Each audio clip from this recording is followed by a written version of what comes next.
Assalamualaikum warahmatullahi wabarakatuh. Bagaimana kabarnya semua? Alhamdulillah ya, semoga semuanya sehat dan tetap semangat ya.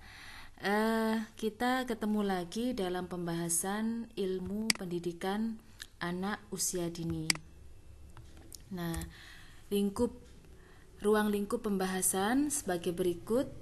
Hakikat ilmu pendidikan anak, teori perkembangan anak usia dini, pemikiran tokoh dan pakar PAUD, penyelenggaraan pendidikan anak usia dini, teori belajar dan pembelajaran anak usia dini, bermain dan permainan anak usia dini, layanan pendidikan anak berkebutuhan khusus, pengembangan kecerdasan jamak atau multiple intelligence.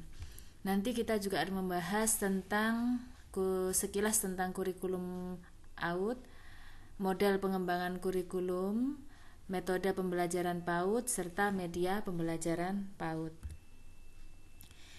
Lanjut kita bahas hakikat ilmu pendidikan anak. Ini kita arahkan ke pendidikan anak usia dini, yaitu suatu upaya pembinaan yang ditujukan bagi anak sejak dini atau usia berapa ya? Usia 0 sampai 6 tahun. Yang dilakukan melalui pemberian rangsangan pendidikan untuk membantu pertumbuhan dan perkembangan jasmani dan rohani agar anak memiliki kesiapan dalam memasuki pendidikan lebih lanjut yang diselenggarakan pada jalur formal, non-formal, dan informal. Ini diambil dari sumber Depdiknas tahun 2002. Setelah pengertian, kita bahas tentang tujuan PAUD ya. Perlu kita tahu tujuan PAUD adalah menyiapkan anak untuk memasuki pendidikan lebih lanjut, dalam hal ini jenjang pendidikan dasar ya. Kemudian yang kedua, untuk mengurangi angka pengulangan kelas. Yang ketiga, mengurangi angka putus sekolah, mempercepat pencapaian wajib belajar, meningkatkan mutu pendidikan. Nah, semakin banyak PAUD, maka akan semakin berlomba-lomba untuk meningkatkan mutu dan kualitas pendidikan anak usia dini supaya masyarakat bisa memilih pendidikan yang mana yang berkualitas.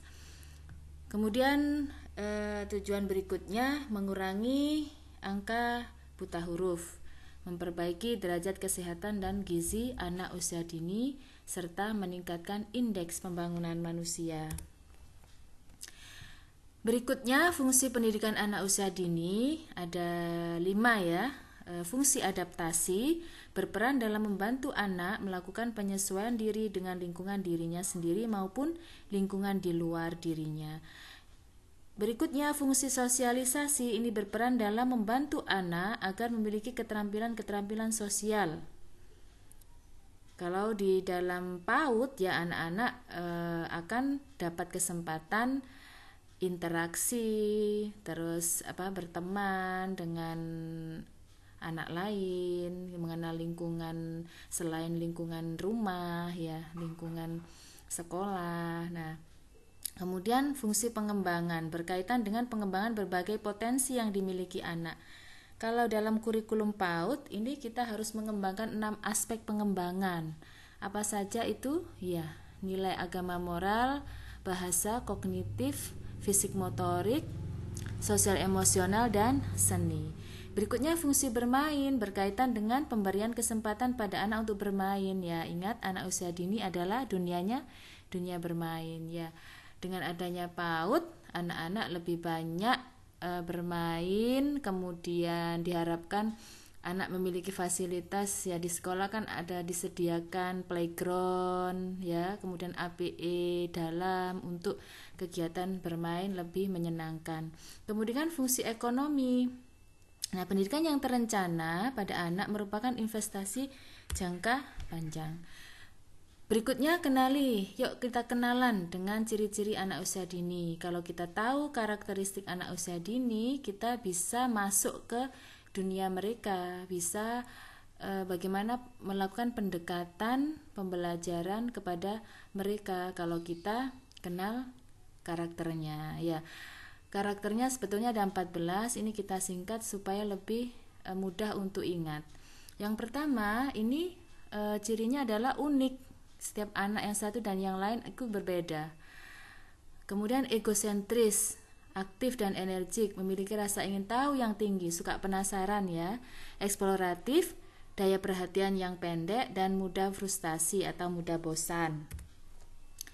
Nah, selanjutnya setelah kenalan dengan ciri-ciri anak usia dini, kita kenalan dengan cara atau gaya belajar anak usia dini. Nah, ini anak belajar itu melalui bermain.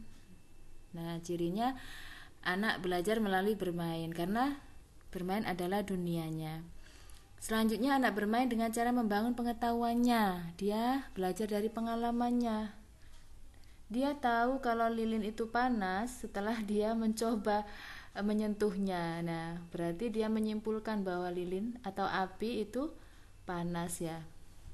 Kemudian anak belajar secara ilmiah. Jadi secara alamiah, tidak didesain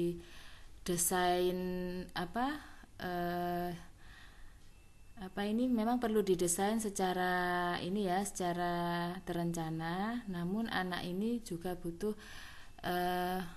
dilibatkan dalam kehidupan atau lingkungan sekitar kita, karena dia akan lebih banyak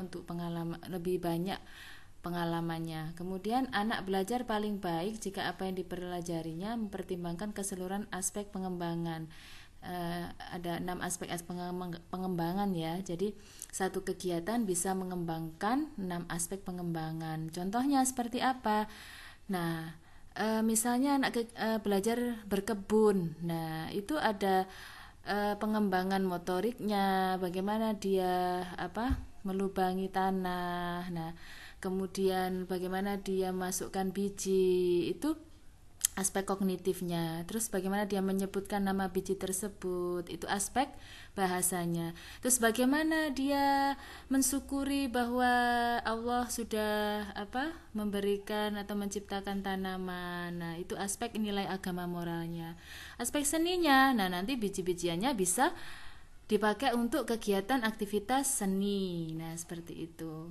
Kemudian anak belajar itu bermakna menarik dan fungsional. Jadi anak ini belajar secara langsung melibatkan semua inderanya, bagaimana dia menyentuh, merasakan ya, tidak hanya diberikan LK saja, lembar kerja yang berupa kertas, tapi dia belajar langsung dengan hal yang konkret.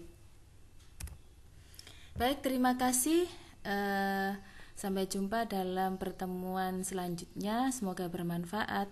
Wassalamualaikum warahmatullahi wabarakatuh.